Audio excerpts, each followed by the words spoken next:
Kehadirat Allah Subhanahu wa taala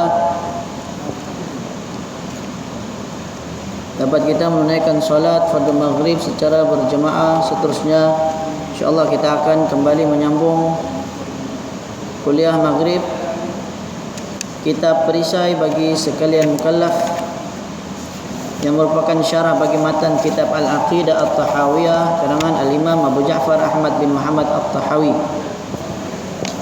Kali yang terakhir kita berhenti atau kita baru sahaja masuk pada matan yang ke-96, yaitu kata Al-Imam Abu Ja'far At-Tahawi, wa yamliku kulla syai' wa la yamlikuhu syai' wa la ghina 'anillahi ta'ala tarfata 'ain wa man istaghna 'anillahi tarfata 'ain faqad kafara wa sara min ahli al-hayn. Dan milik ia akan tiap-tiap sesuatu, dan tiada memilik akan dia oleh sesuatu, dan tiada terkaya daripada Allah Ta'ala sekelip mata, dan barang siapa terkaya ia daripada Allah Ta'ala sekelip mata, maka sungguhnya telah kafir ia, dan jadi ia daripada yang binasa. Okay, ini telah kita bahas sedikit sebelum ini, di mana ini menceritakan tentang akan kekayaan Allah Subhanahu wa taala yang tunggal. Di mana kita wajib beriman bahawasanya Allah Subhanahu wa taala lah yang memiliki segala perkara. Dan setiap perkara itu berada di dalam milik Allah Subhanahu wa taala. Apa jua yang ada adalah merupakan yang Allah cipta, adalah miliknya. Tidak ada sesuatu pun yang dapat memiliki Allah. Tidak seorang pun terkaya daripada Allah. Kaya ni kalau dalam arti kata, dalam bahasa Arab maksud kaya ataupun istaghna, kaya di sini maksudnya dia tidak berhajat kepada sesuatu. Okay. Maka kita manusia, kita ni miskin, kita ni fakir, kita memerlukan segala sesuatu, sebagaimana yang disebutkan, difirmankan oleh Allah Subhanahu wa taala di dalam Al-Quran, di mana Allah mengatakan, ya ayuhan nas antumul fuqara'u ilallah. Allah mengatakan, ya ayuhan nas antumul fuqara'u ilallah wallahu huwal ghaniyul hamid. Surah Fatir. Allah mengatakan, wahai manusia, kamu sangat berhajat kepada Allah. Fuqara ilallah, fuqara ni fakir, maksudnya dia berhajat. Seperti orang miskin, dia berhajat kepada makanan ataupun bantuan, dia berhajat pada sesuatu. Adapun Allah Subhanahu wa taala yang kaya, Allah tidak berhajat pada apa-apa jua.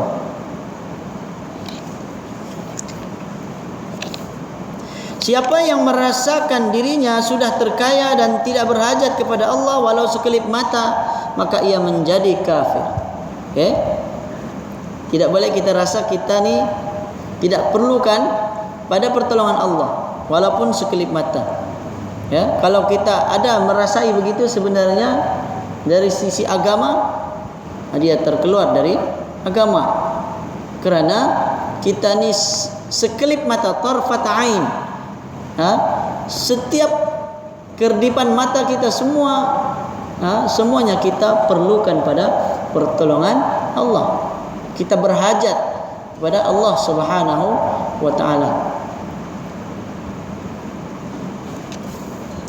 Oleh itu, setiap muslim dikehendaki jangan terasa di dalam dirinya bahawa dia sudah tidak berhajat lagi kepada Allah Subhanahu wa taala dengan sebab pangkat, ketinggian, kemegahan, kekayaan yang ada padanya dan sebagainya. Kerana dengan adanya perasaan demikian, dia akan sombong dan takbur dengan hukum Allah, tiada hirau dan tiada peduli kepadanya. Dengan itu kemungkinan dia akan terjerumus ke lubuk kecelakaan yang besar. Na'udzubillahi min dzalik. Antara kesombongan manusia terhadap Allah Subhanahu wa taala ialah ia tidak menghiraukan hukum halal dan haram. Itu diantara bentuk kesombongan manusia. Tidak peduli, tidak kisah bolehkah tidak boleh, teruskan saja. Kenapa? Iyalah, kadang ada orang malas kan, nanti kalau pergi cek lagi sekarang jadi haram, tak boleh pula. Tapi sebagaimana yang pernah saya sebut sebelum ni, siapa dia? Sayyidina Umar Al-Khattab mengatakan bahawa, dia kata sesiapa yang tidak mengetahui selok belok muamalah perniagaan, maka jangan datang ke pasar kami. Jangan datang ke pasar berjual beli. Maksudnya orang yang ingin berniaga maka kena ada pengetahuan tentang hukum berjual beli. Sekurang-kurangnya ada basic lah. Walaupun dalam muamalah ni, kata para ulama, segala sesuatu hukumnya harus, sehingga adanya dalil yang mengharamkan. Selagi tiada dalil kata haram, dikira harus. Tapi apabila datang dalil mengatakan haram, maka ketika itu kita berhenti ataupun kita tinggalkan. Dan para sahabat dahulu pada awal-awal Islam, mereka pun minum arak juga, kan? Arak ni pengharamannya 3 kali turun. Menunjukkan bahwa Islam mengajar kita bertahap. Jadi kalau kita mau orang tu berhenti daripada melakukan maksiat, kan, bukan bermakna kita suruh buatlah, kan, tidak. Tapi kadang-kadang ada orang yang mengambil masa. Contoh mudahlah yang tidak perlu jauh-jauh, kan? Kalau orang mau berhenti merokok contohnya, kan, bukan mudah. Ada orang yang sampai menggigil tangan dia, kata. Ini kawan-kawan saya lah yang kata. Masa kami dulu ikut PLKN, kan, kawan-kawan ni yang yang merokok ni, kan, 3 bulan di sana, habis sudah rokok dia. Las-las menggigil tangan dia. Dia jumpa tu apa namanya? Kita panggil apa? Pelatih itu. Kami panggil cikgu lah. Dia jurulatih lah di sana, kan. Dia pergi tapuk-tapuk minta supaya tenang lah. So, dah tahulah, wallah alam, kan. Bagi orang yang merasai, ya mungkinlah. Tentu dia ada, kalau dari segi kesihatan pun dia adalah cara-cara. Tapi ada orang pula sebagiannya yang saya jumpa lah di kampung, dia memang kuat merokok. Dia cerita dengan saya lah. Lepas tu dia kata ada sampai satu tahap tu tiba-tiba dia berhenti, terus dia berhenti. Jadi sebenarnya setiap orang berbeza-beza keadaan lah. Ada orang yang boleh berhenti terus, ada orang yang bertahap. Dalam Islam pula, contoh minum arak, kan? Di awal Islam, arak tu dikatakan tidak bagus, kan? Ada manfaat, dia kata, tapi mudarat lebih besar. Tapi sahabat Nabi masih minum. Kemudian turun yang kedua kali ayat mengharamkan hanya ketika solat. Jadi siapa yang mabuk, yang minum arak, maka jangan datang ke masjid. Kenapa? Ditakuti bermasalah. Akhirnya kali yang ketiga, ketika itu umat Islam semakin kuat pegangan agama, ayat yang datang mengharamkan. Ketika itu para sahabat, kesemua mereka masing-masing di rumah ada arak ni, semua buang, pecahkan mereka punya tempayan. Dulu begitulah, kan, disimpan dalam balang ataupun pasu lah, pada tahu lah, kan. Sebab dia kan diperap lama supaya dia jadi memabukkan. Jadi mereka buang sampai dikatakan banjir dengan arak di Madinah ketika itu. Ketika turunnya ayat mengharamkan arak, menunjukkan bahwa dia bertahap lah, ada tahap. Cuma dalam Islam ataupun apa yang kita telah pelajari dari agama Islam ni, kita amalkan sekedar yang kita termampu. Dalam masa yang sama kita juga hendaklah terus menerus belajar.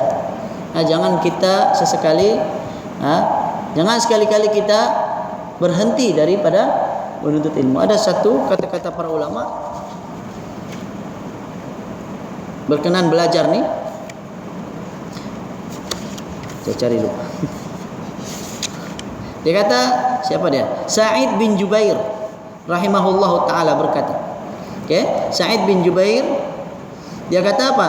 La yazalur rajulu 'aliman ma ta'allam fa idza taraka al-'ilma wa dhanna annahu qad istaghna wa iktafa bima 'indahu fa huwa ajhalu ma yakun.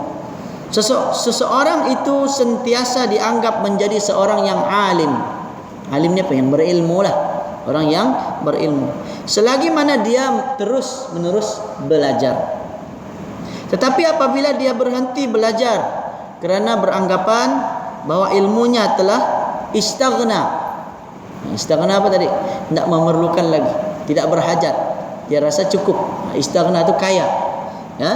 Dia rasa dia sudah kaya, maksudnya dia sudah mencukupi ilmu dia rasa cukuplah sudah. Waqtafa bima indahu, dan dia pun berpada dengan apa yang ada pada ilmunya. Kata Sa'id bin Jubair, fahuwa ajhalu ma yakun, maka dia digolongkan sebagai orang yang paling jahil. Okey, ketika dia berhenti belajar, kemudian dia rasa cukup sudah, maka masa itu dia termasuk orang yang jahil. Kenapa? Kerana ilmu ni tidak pernah habis. Kalau kita berhenti belajar, kita akan ketinggalan. Contohlah, kalau orang sekarang kan, kita handphone. Kalau malas lah ni handphone ni, saya mau pakai yang 3310 dulu-dulunya kan. Tidak mau. Dia mau telefon je. Yang dulu-dulu punya main telefon, SMS itu je. Last dia dah dapat juga, dia ketinggalan. Kan? Kalau dia tidak, maksudnya ikuti, cuma ini maksudnya ini subjektif lah. Kan? Tapi ini dari segi agama pun, ilmu Allah tu sangatlah luas. Dari segi ilmu agama kita ada ilmu akidah. Masuk lagi dalam bahasnya, yang ingin kita belajar ni akidah, tidak pandai habis. Bukan tidak pandai habis lah, buku ni kalau habis pun sebenarnya masih sedikit yang kita pelajari. Masih banyak yang sebenarnya kita masih belum mendalami. Ataupun mungkin kita sudah belajar tapi kita masih belum berapa menguasai. Belum lagi benar-benar memahami. Apalagi untuk menerangkan kepada orang lain. Sebab itu ada ulama yang kata ilmu yang sebenar ialah seseorang itu dia belajar kemudian dia dapat menyampaikan kepada orang lain. Itu baru betul ilmu. Baru ilmu, baru dikatakan ilmu. Bila dia belajar betul-betul, kemudian dia boleh menyampaikan. Itulah tujuan kita belajar. Bukan sekadar kalau di sekolah selalu cikgu-cikgu kata masuk telinga kanan, keluar telinga kiri. Maksudnya apa? Dia tidak dapat apa-apalah. Maka sayanglah kalau kita tidak pelajari betul-betul. Okey, ada ilmu akidah, ilmu ibadah. Ibadah ni fiqh. Fiqh lagi luas pembahasan. Dalam fiqh ada ibadah, muamalah, jenayah, kan? Kemudian ada bab akhlak. Ataupun senang, para ulama membahagikan agama Islam ni menjadi 3 peringkat. Pernah kita bahaskan sebelum ni. Islam terbagi menjadi 3. Pertama, Islam. Yang kedua, iman. Yang ketiga, ihsan. Itu yang paling tinggi. Okey? Orang yang darjat pertama Islam, belum tentu dia sampai ke darjat iman atau apalagi ihsan. Tapi orang yang sampai ke darjat iman sudah pasti dia sudah sampai kepada tahap ataupun peringkat Islam tu sudah dia lepas. Okey. Demikian juga orang yang berada pada peringkat yang ketiga yang paling tinggi iaitu ihsan. Maka dia pasti menguasai bidang ataupun pada peringkat iman dan juga Islam. Islam ni apa dia? Islam ni amalan yang zahir, yang nampak, itu Islam. Okey. Jadi Islam saja cukup atau tidak? Belum. Okey, dalam ayat Quran ada tu. Orang-orang Badui kata kami telah beriman, maka Allah katakan jangan. Tapi katakanlah kami telah Islam. Jangan dulu cakap kami beriman, sebab dia baru masuk Islam. Belum tentu dia begitu mendalam ataupun memahami tentang keimanan, melainkan setelah dia belajar dengan lebih mendalam lagi. Kena belajar. Okey? Adapun kalau orang tu beriman, iman pula apa dia? Tadi Islam. Islam ni amalan yang zahir. Iman ni amalan batin, yaitu kepercayaan di dalam diri, dalam hati. Beriman pada Allah, malaikat, kitab, rasul, kiamat, qada dan qadar. Itu dia atas lagi. Kalau orang yang beriman pasti dia orang Islam. Tapi orang Islam belum pasti dia sempurna iman dia, begitulah. Itu kalau kita bilang setiap orang Islam belum pasti dia beriman, boleh jadi jugalah. Tapi lebih tepatnya setiap orang Islam belum tentu dia beriman, belum tentu dia sempurna iman dia, begitu. Okey, orang Islam, orang beriman sudah pasti dia Islam, tapi orang Islam belum tentu dia beriman. Tapi bukan bermakna kita kata, oh kalau gitu dia tidak beriman, artinya dia tidak dia bukan Islam lah. Tidak. Para ulama membezakan antara iman dan Islam. Kalau kita sebut secara bersamaan iman dan Islam, maka yang dimaksudkan iman dan Islam itu adalah amalan zahir dan batin. Tapi kalau disebutkan secara bersendirian, maksudnya disebut iman saja ataupun dia sebut Islam saja, maka para ulama kata sebenarnya maknanya satu, maknanya sama. Maknanya apa? Iman tu Islam lah, Islam tu iman lah. Jadi ada kaitan, dia ada perkaitan yang sangat rapat. Cuma kalau secara mendalam lagi dia tidak sama lah. Okay? Sebab orang munafik dia Islam juga, dia mengucap 2 kalimat syahadah, tapi adakah dia beriman? Dia tidak beriman. Bahkan dia kafir. Cuma dia menampakkan keislaman dia, dia menyembunyikan kekufuran dia. Itu orang munafik. Okay? Jadi itu iman Islam. Adapun yang paling atas tadi apa? Ihsan. Ihsan ni dia pelengkap lah. Orang yang betul-betul dia dapat menyatu padukan antara iman dan Islam, maka dia orang yang ihsan. Ihsan ni apa?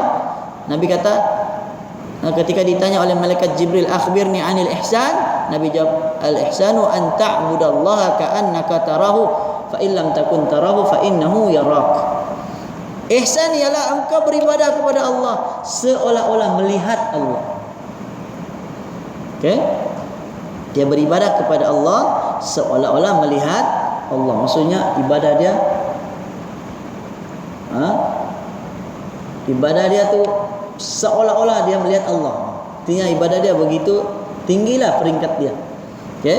Berbanding orang lain, ada yang ibadah sekadar melaksanakan tugas dia sajalah, tanggungjawab. Kita kan mukallaf, orang yang dibebankan. Jadi dibebankan dengan apa? Dengan syariat. Dia buat syariat, lepaslah, selesailah, tidaklah berdosa. Tapi beza dengan orang yang ihsan.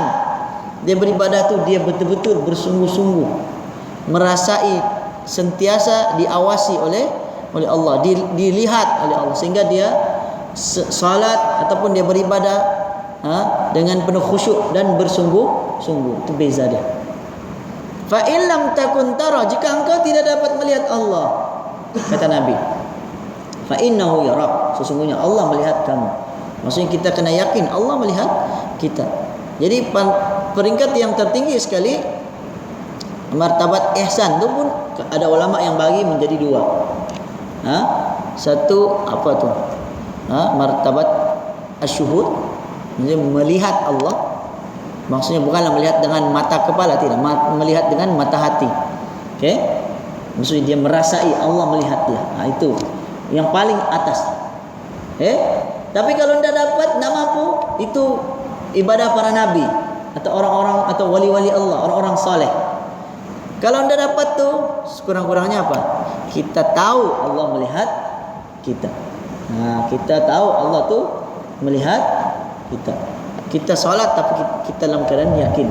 Memang kita tidak dapat merasai Allah melihat, tapi kita yakin.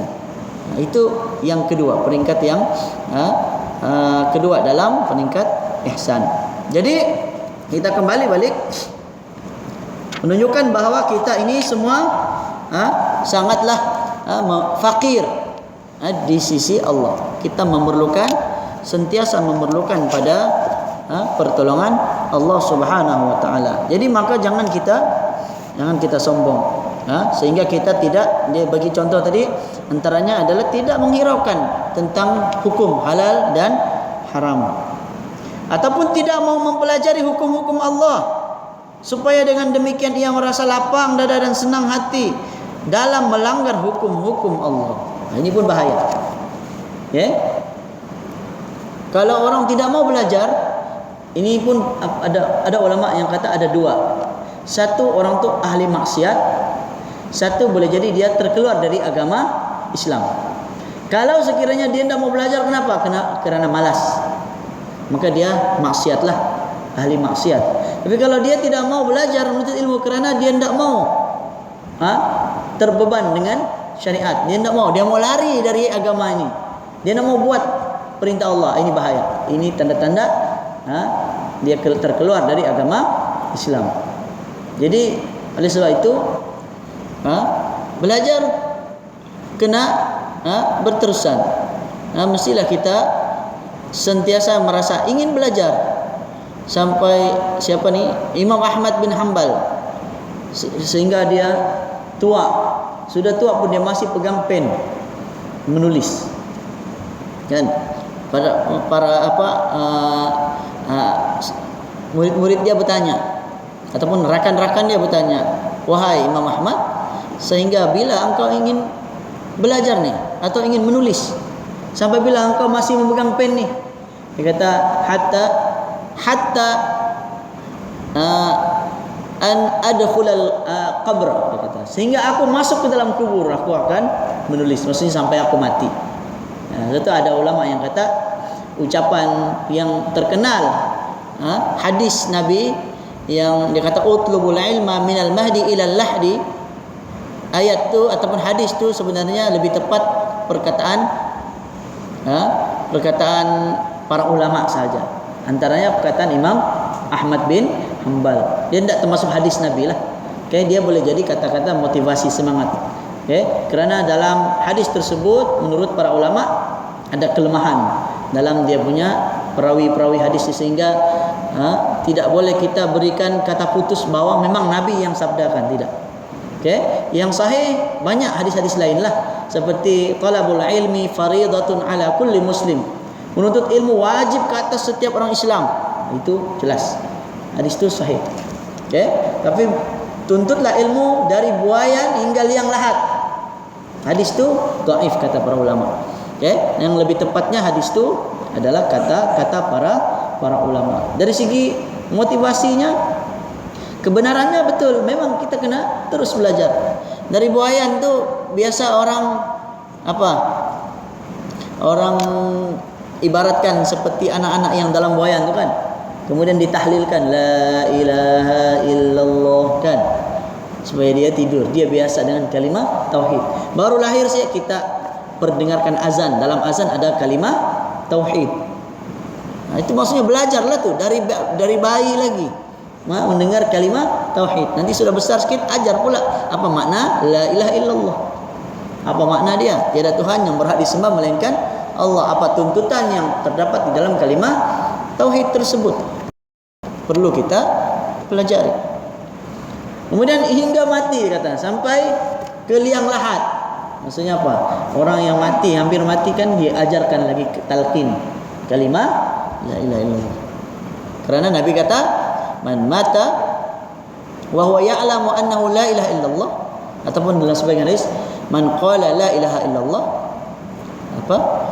siapa yang mati kemudian dia dalam keadaan dia mengucapkan kalimat la ilaha illallah, maka dia pasti akan masuk ke dalam syurga.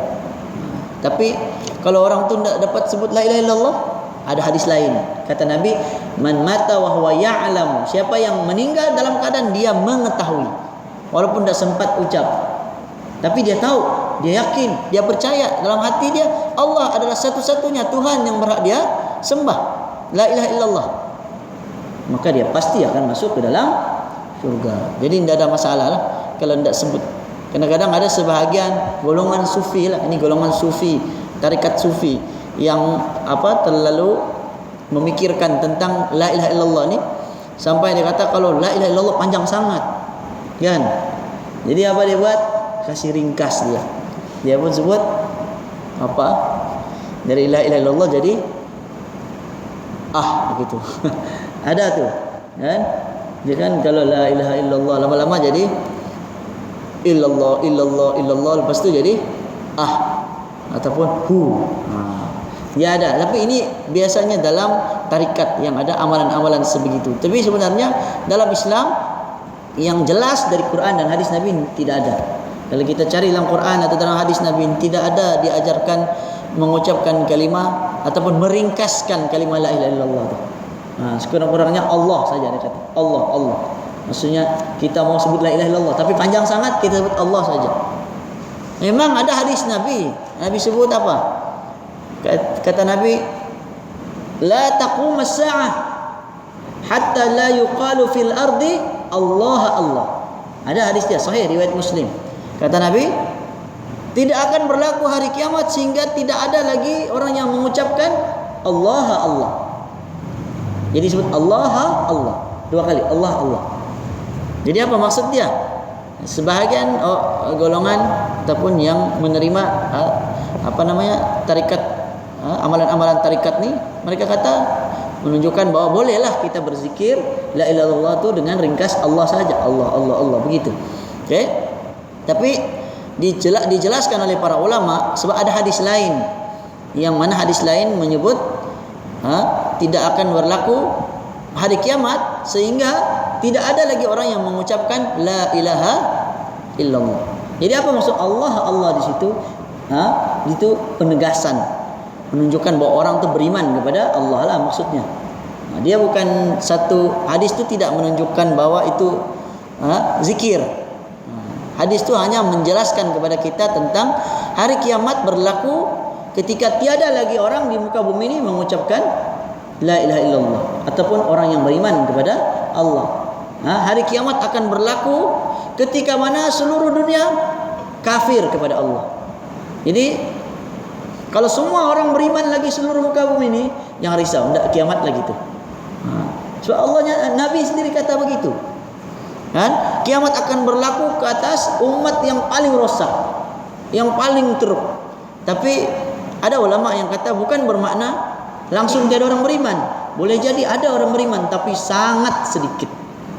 Sebab kata Nabi, la tazalu ta'ifatun min ummati zahirina 'alal haq. Akan tetap terus-menerus ada di kalangan umatku yang berada di atas kebenaran. La yadurru man khadalahum wala man khalafahum. Tidak memudaratkan mereka orang yang menyelisihi mereka, orang yang menentang mereka, hatta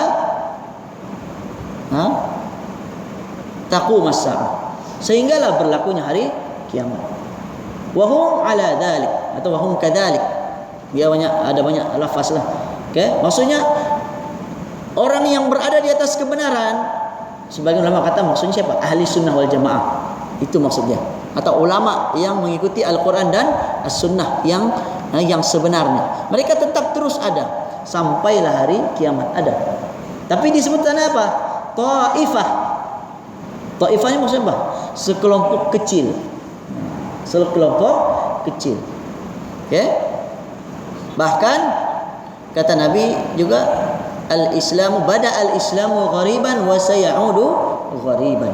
Islam itu datang dalam keadaan asing dan akan kembali menjadi asing. Fatuba lil ghuraba, maka beruntunglah mereka yang asing. Jadi kalau sekiranya kita berada di satu tempat yang mana semua orang tak lagi mengamalkan sunnah, maka beruntunglah kata Nabi. Tapi janganlah kita pula cari-cari. Ada sebagian orang salah faham. Dia pergi cari amalan yang ganjil-ganjil dalam Islam. Kan Islam ni kan ada 4 mazhab, kan? Dia pergi cari-cari mana yang lain dari yang lain, itu dia pergi amalkan. Itu tidak boleh. Kalau kita sudah mazhab Syafi'i, amalkanlah terus mazhab Syafi'i. Kecuali ketika mana mungkin ada fatwa ataupun ada ulama yang menjelaskan, ada pandangan yang perlu kita utamakan di waktu-waktu tertentu. Macam yang Ustaz Rafi jelaskan kemarin, kan? Orang pergi Mekah, mana ada kita pakai mazhab Syafi'i pergi sana, kan? Kalau kita pakai mazhab Syafi'i, tidak boleh lah pegang isteri, batal wudu. Tapi ada keperluan ketika itu. Bukan bermakna kalau begitu. Sebab apa? Sebab 4 mazhab ni sebenarnya semuanya betul. 4 mazhab semuanya mengikut Al-Quran dan As-Sunnah. Cuma dia ada perbezaan. Perbezaan ni memang Allah sudah ciptakan manusia ni berbeza. Dia ada sedikit perbezaan dalam cara berfikir.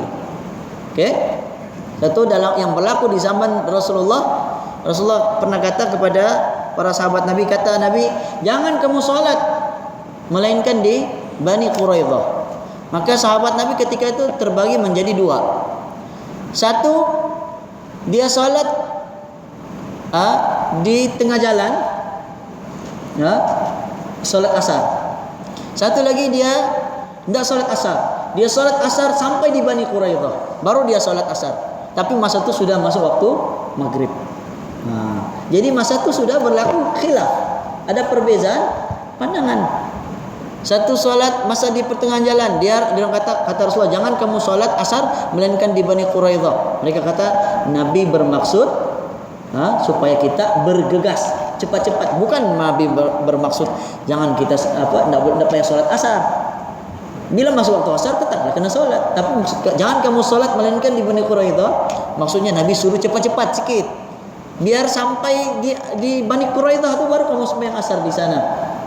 Tapi oleh kerana lambat juga bergeraknya, kalau sampai di Bani Quraidah nanti maghrib, mana boleh, kan sudah itu solat di luar waktu. Maka kenalah solat di dalam waktu. Itu pandangan sahabat yang pertama. Pandangan sahabat kedua, mereka ambil bulat-bulat apa yang Nabi kata, jangan solat, maksudnya betul-betul tidak boleh solat. Sampai di Bani Quraidah baru mereka solat. Tapi masa itu sudah masuk waktu maghrib. Mereka solat asar pada waktu maghrib di Bani Quraidah. Maka mereka pun mengadu kepada Nabi kerana terpecah menjadi 2 kelompok masa ketika itu. Ini zaman Nabi, zaman sahabat, zaman Nabi, Nabi masih ada. Maka apa yang Nabi jawab? Nabi tidak menyalahkan kedua-duanya. Nabi membiarkan saja kedua-duanya, menunjukkan Nabi sendiri menerima adanya perbezaan pandangan dalam memahami apa yang Nabi ucapkan. Maksudnya tidaklah salah. Satu dia solat juga, lepas dia solat nanti dia sambung jalan balik.